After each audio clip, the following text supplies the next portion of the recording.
సమాధానం భూమి మీద ఉన్న మనుషులందరూ, డబ్బు ఉంది, భార్య ఉంది, పిల్లలు ఉంది, అంతా ఉంది, కానీ నాకు సమాధానం లేదు. ఏమి లేకున్నా నేను సమాధానంతో జీవిస్తున్నాను. అది ఎలా వచ్చిందంటే యేసు వారి లోకానికి రావటం ద్వారా నాకు సమాధానం వచ్చింది. మీ అందరికి కూడా వచ్చిందని నేను వింటున్నాను. నిజమైన సమాధానం ఏంటంటే అసలు సమాధానం దేవుడు కోల్పోయాడు.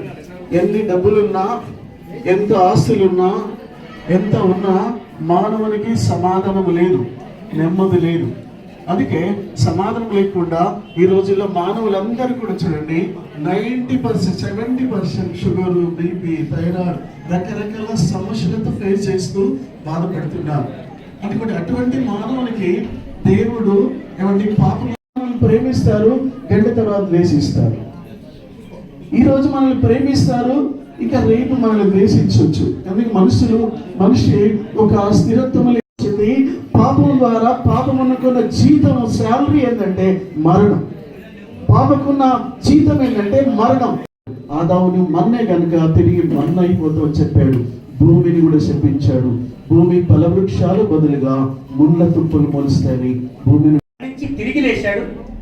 తిరిగి లేచిన తర్వాత పరలోకానికి ఎత్తబడ్డాడు. ఆయన మరలా తిరిగి వస్తానని చెప్పాడు. దాని కొరకే మనం ఎదురు చూస్తున్నాం.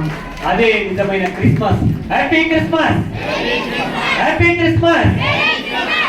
ఈ సమయంలో మన FCN ఫౌండేషన్ నుంచి గీతా మేడం గారు, డాక్టర్ గీతా మేడం గారు మరి రాత్రే సీఎం చేతుల మీద అవార్డు అందుకొని వచ్చింది. ప్రభు కృప ద్వారా ఆమె శంకరన్న వచ్చిన తర్వాత మాట్లాడాలనే ఆశ కలుగుతుంది.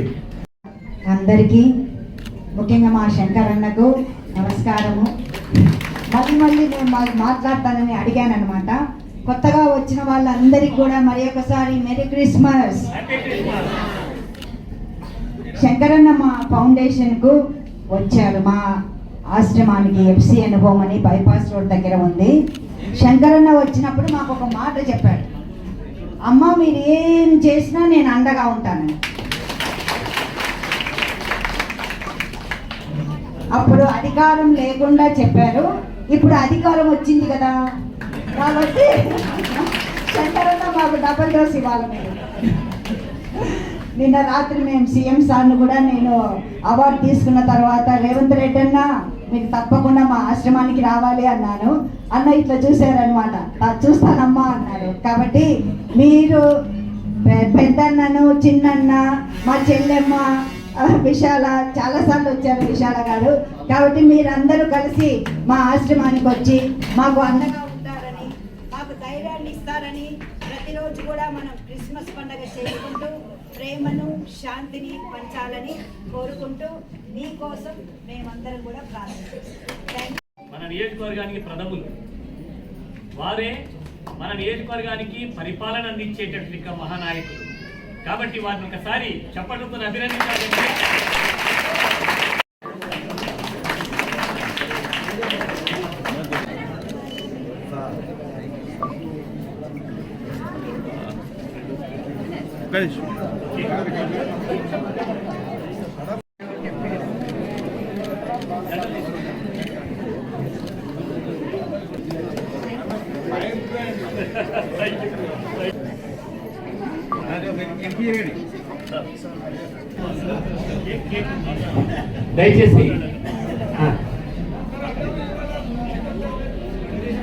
దయచేసి కేక్ కటింగ్ ఉంది మరియు బట్టల పంపిణీ ఉంది. ఈరోజు చాలా సంతోషం. ఇవాళ ప్రపంచంలో అత్యంత పవిత్రమైన రోజు ఏదైనా ఉన్నదంటే యేసు ప్రభు పుట్టిన రోజు క్రిస్మస్ డే. ప్రపంచంలోనే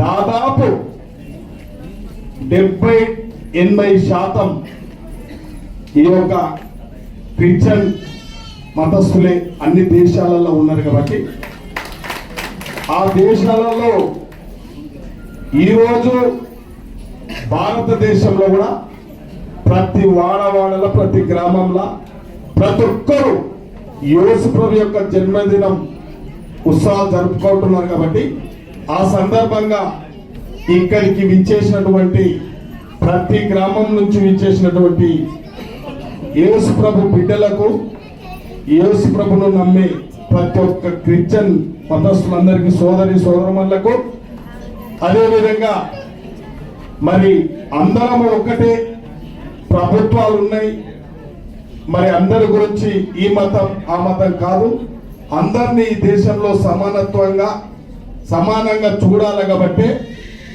ఇవాళ ప్రభుత్వం అధికారికంగా పేదలకు కొంత అండగా నిలబడాలి ప్రభుత్వం. కాబట్టి వారి ఈ క్రిస్మస్ పండుగ జరుపుకోవడానికి ప్రభుత్వం కొంత చేయూతనిస్తుంది. కాబట్టి మరి ఈ కార్యక్రమం క్రిస్టియన్ అసోసియేషన్ ఆధ్వర్యంలో జరపబడుతుంది. దానికి అధికారులు ఎంఆర్ఓలు కానీ మిగతా, అదేవిధంగా మా పెద్దలు ఆశ్రమం నెలకొల్పిన అక్క కూడా వచ్చింది, అన్న కూడా వచ్చింది ఇక్కడికి. మరి మా జెడ్పీటీసీలో ఇచ్చేసినటువంటి ఈ యొక్క యేసుప్రభు ఉత్సవాలు జరుపుకోవడానికి వచ్చేసినటువంటి ప్రతి ఒక్కరికి నా యొక్క శుభాకాంక్షలు, ధన్యవాదాలు తెలియజేస్తా ఉన్నాను. మనందరూ తెలుసు, విశ్వశాంతిని కోరి తన ప్రేమ అనురాగాలు పంచిన యేసు ప్రభు గొప్పవాడు. కాబట్టి ఇలా ప్రపంచ శాంతిని కోరింది. కాబట్టి ఇవాళ మీరు చూడండి, ప్రపంచంలో ఎన్నో దేశాలు ఉన్నాయి. ఈ యొక్క క్రిస్టియన్ కమ్యూనిటీ ఎక్కడైతున్నాయో, ఏ దేశాలలో ఉన్నాయో 70, నాకు తెలిసిన కాడికి 60-70% ఉన్నాయి. కాబట్టి అక్కడ శాంతితోని ఆ దేశాలు ప్రశాంతతతోని, చాలా ఆనందంతోని అక్కడ ఇలా ఎన్నో క్యాథలిక్స్ లో కానీ ఎన్నో ఉన్నాయి. అయినా ప్రశాంతంగా వాళ్ళ జీవితం కొనసాగుతుంది. కాబట్టి మిగతా అట్లా లేవు. కాబట్టి ఇవాళ భారతదేశంలో మైనార్టీలుగా ఉండొచ్చు, అయినా ప్రభుత్వాలు, గత ప్రభుత్వాలు కానీ కాంగ్రెస్ పార్టీ ఎప్పుడు ఇవాళ క్రిస్టియన్ మతస్థులకు అన్ని విధాలుగా అండగున్న ప్రభుత్వం పార్టీ ఏదైనా ఉందంటే కాంగ్రెస్ పార్టీ.